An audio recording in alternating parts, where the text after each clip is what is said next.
So last Sunday, my brother Tim announced he was finally getting his life together and would be meal prepping for the week.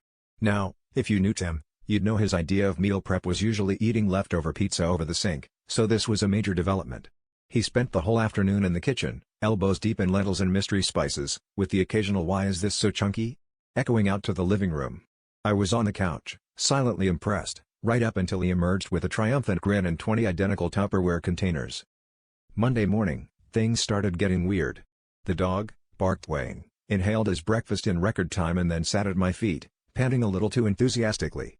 I shrugged it off, but when I opened my own lunch at work, a suspiciously familiar aroma hit me. Was that kibble?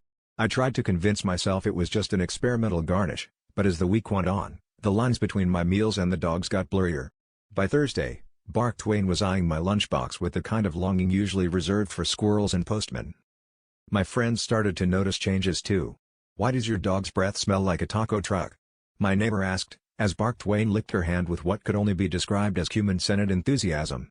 Meanwhile, I was starting to crave walks and, disturbingly, felt the urge to chase after the mailman every afternoon.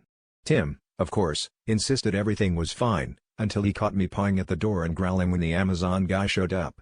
At that point, even he had to admit something was off. We finally compared notes and realized the truth: Tim had somehow mixed up the dog food and the chili while meal prepping. So now, barked Wayne can't stop doing downward dog in the kitchen, and I've developed an alarming fondness for belly rubs. At least my mailman's relieved. I've stopped barking at him, but now he just tosses the packages from the curb and yells, "Sit. Stay." Turns out, it's rough when you let your brother handle the meal prep.